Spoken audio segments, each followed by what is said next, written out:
You emptied the clip because that's what they said. Her life mattered to me and to everyone. She was loved.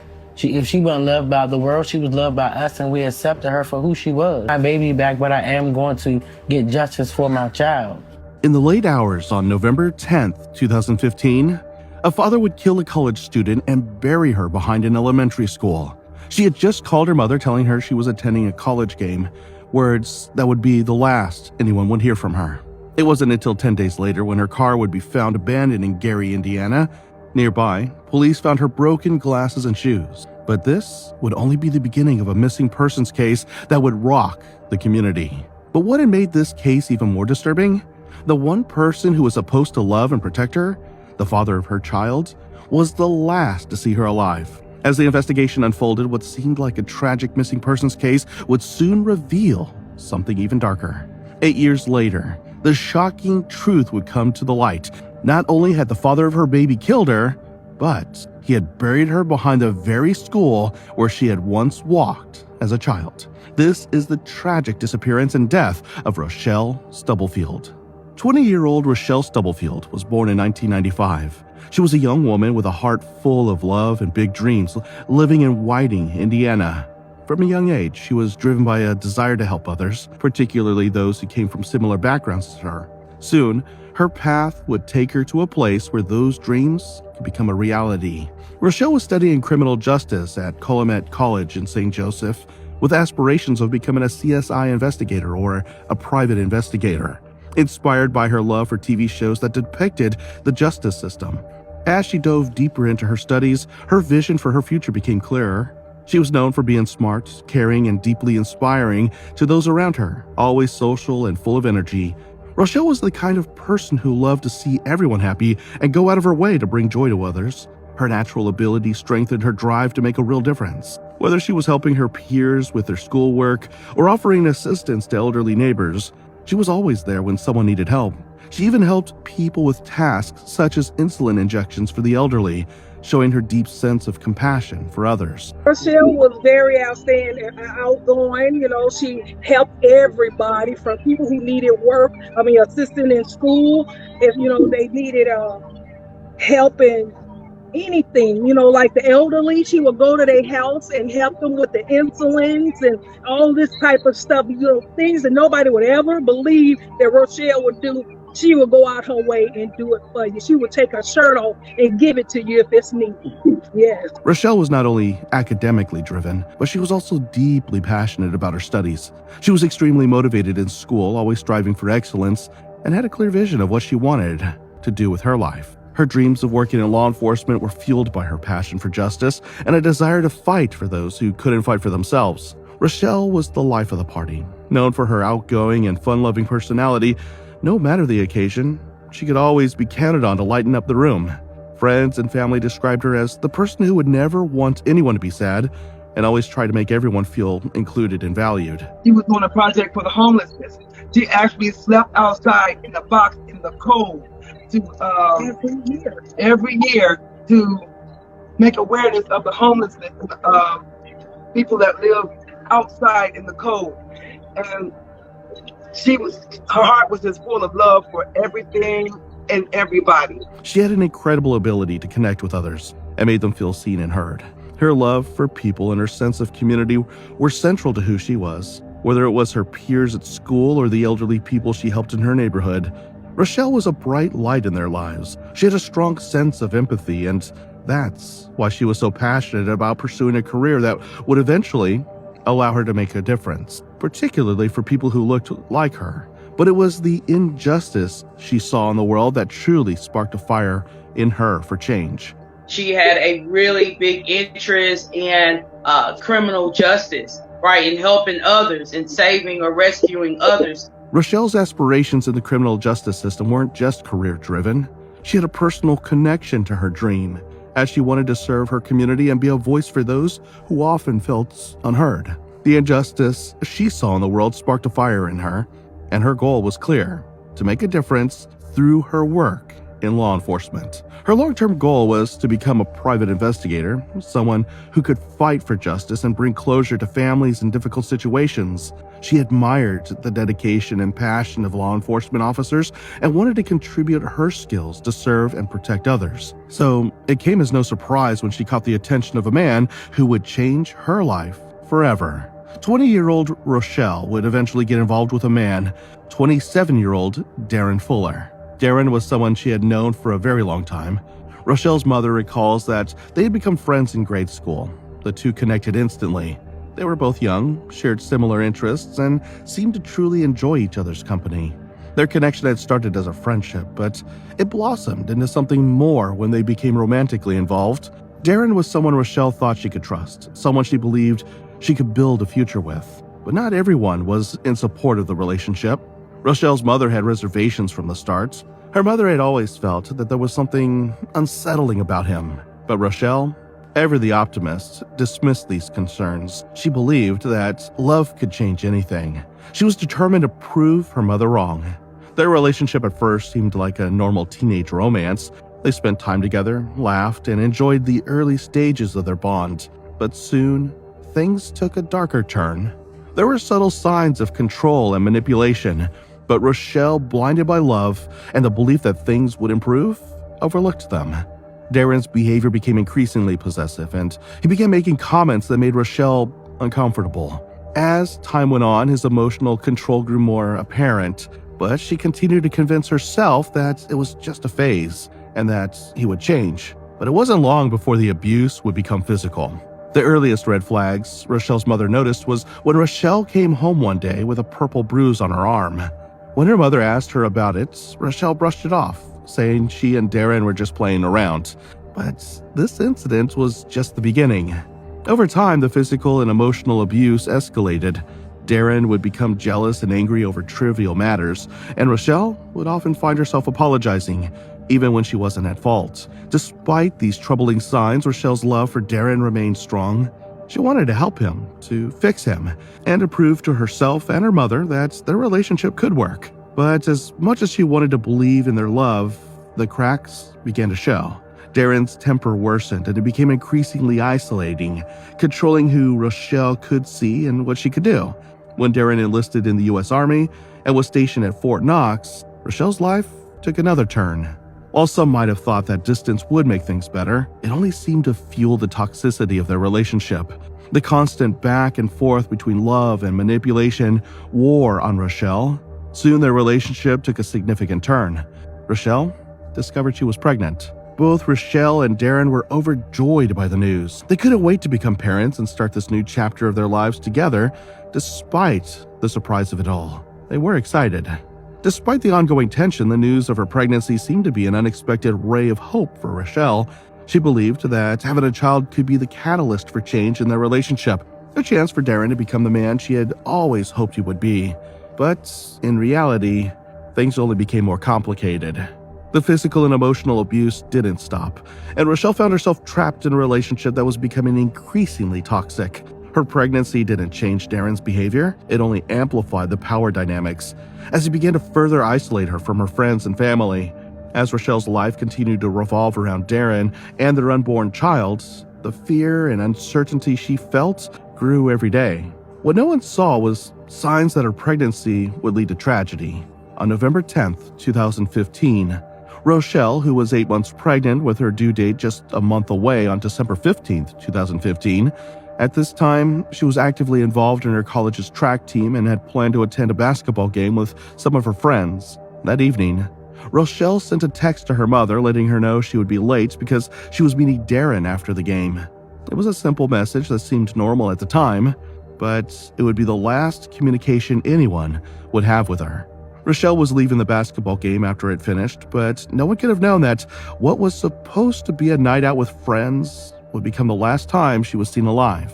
Rochelle was a full-time student at Calumet College of St. Joseph and also a member of their track team. Rochelle attended classes on November 10th, 2015 and was last seen by her friends attending the girls' basketball game. Her mother, who had always been protective of her, was aware that Rochelle was meeting Darren, but she didn't think much of it at the time.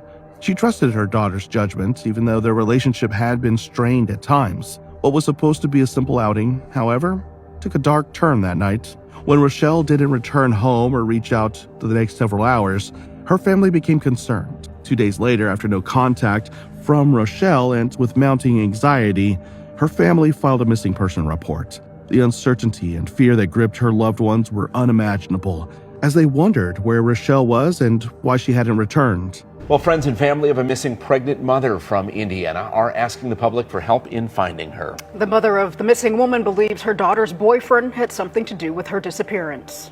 Maryville Police Department advises that they had an active missing persons case for Miss Rochelle Stubblefield. At the time she went missing, she was 8 months pregnant. Her due date was December 15th, 2015. We have searched several locations in an attempt to locate Miss Stubblefield and baby Stubblefield with no success. On November 12, 2015, the Maryville Police Department began an active missing persons case.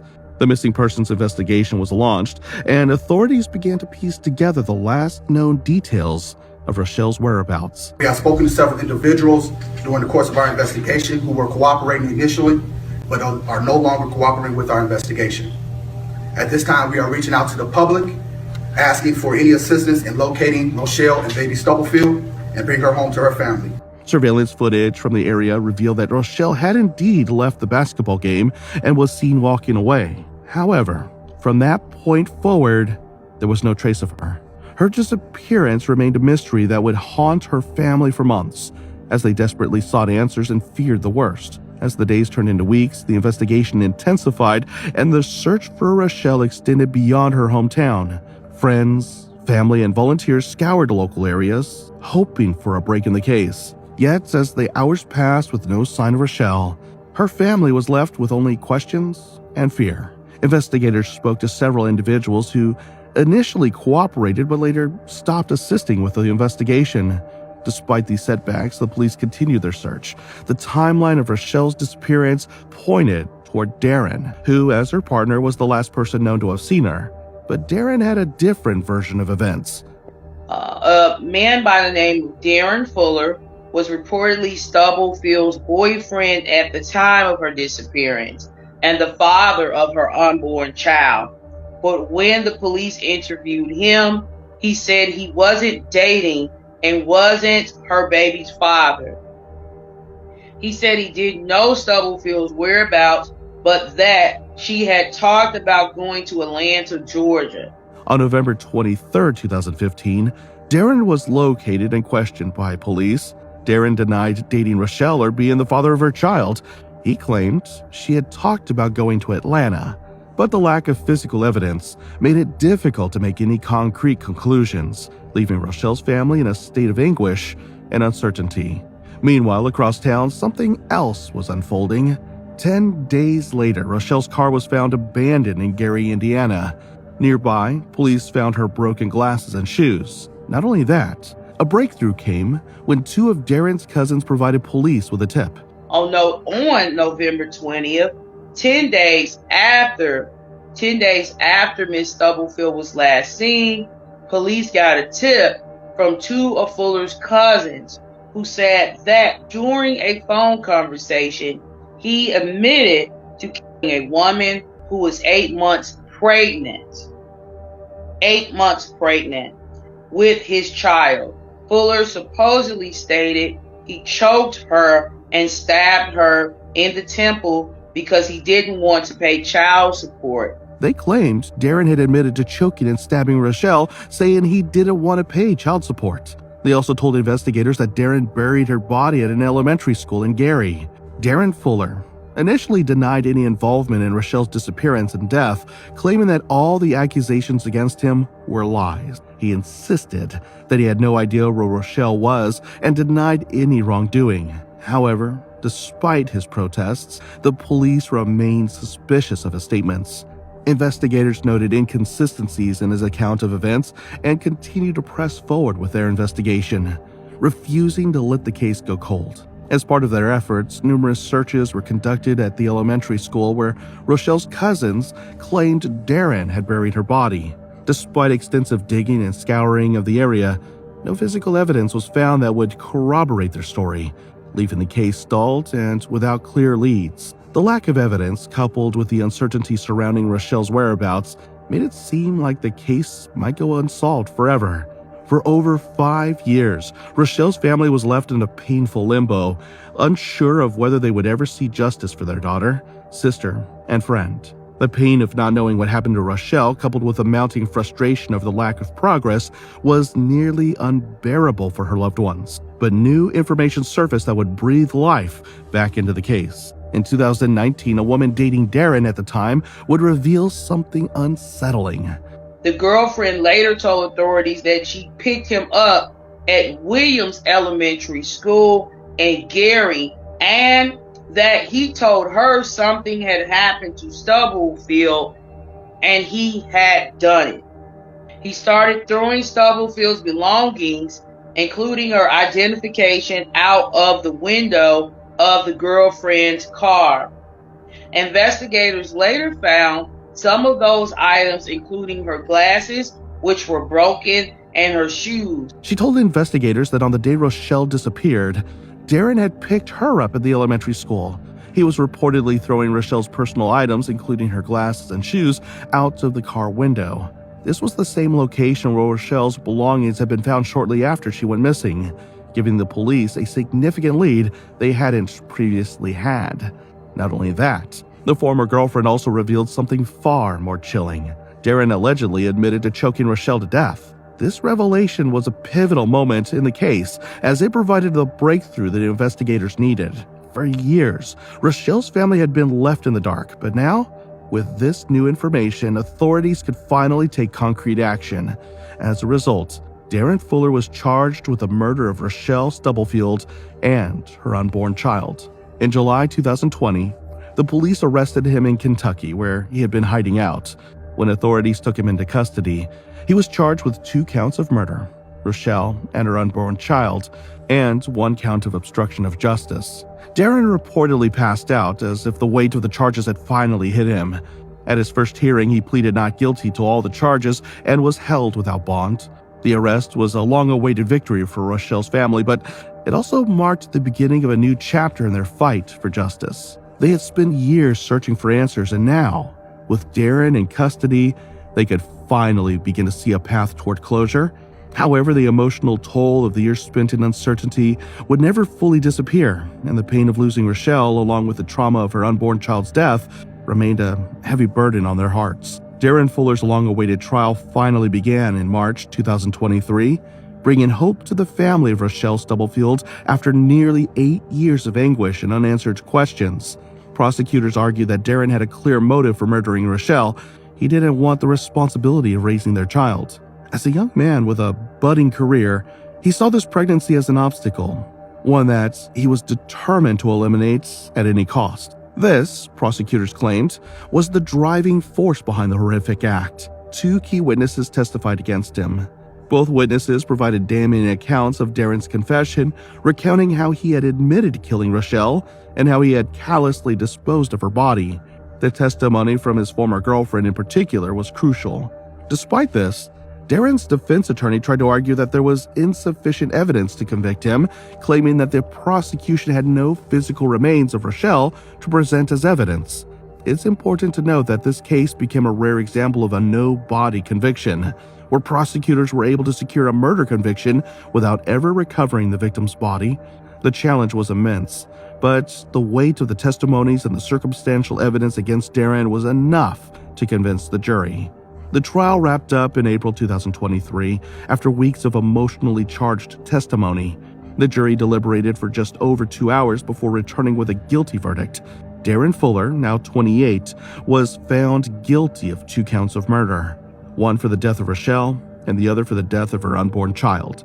He was sentenced to an aggregate of 94 years in prison, a sentence that would keep him behind bars for the rest of his life. The sentencing brought a sense of justice to Rochelle's family, but it was bittersweet. While Darren would never walk free again, their daughter and sister's remains remained missing.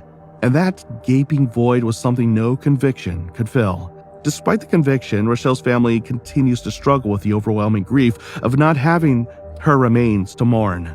The knowledge that Darren would spend the rest of his life in prison offers little comfort when they cannot bury their loved one. Rochelle's family remains adamant in their search for closure, urging anyone with information to come forward. The search for her body is ongoing, with investigators still combing through possible locations, hoping for that final piece of the puzzle to give Rochelle and her unborn child the rest they deserve. Rochelle's family has been vocal in their plea for answers, speaking to the public and the media in hopes that someone, anywhere, might have information that could lead to the discovery of her body. I feel like you don't want to go on, but you know I have to, because I got 3 other children that I have to be strong for, and it's really, really terrible, and it hurts every day, all day. In the face of an unimaginable loss, Rochelle's family has continued to show immense strength, determined to ensure that Rochelle's legacy is not overshadowed by her tragic death. They have vowed to fight for justice for their daughter and for the memory of the life she never got to live. Even as the legal battle concluded, their quest for answers continues. The trial may have ended, but the journey to bring Rochelle home is far from over. I am deeply saddened for the loss of Rochelle Stubblefield, a bright and loving soul who was taken far too soon. We stand with Rochelle's family, friends, and all who loved her as you navigate through this heartbreaking loss. Rochelle's memory will live on in the love she gave, the dreams she had, and the positive impact she made in the world. We hope that in time, the beautiful memories of her life will bring comfort and peace to those she leaves behind. What do you think about this case? Let us know in the comments below, and if you found this story intriguing, please like, share, and don't forget to subscribe for more stories.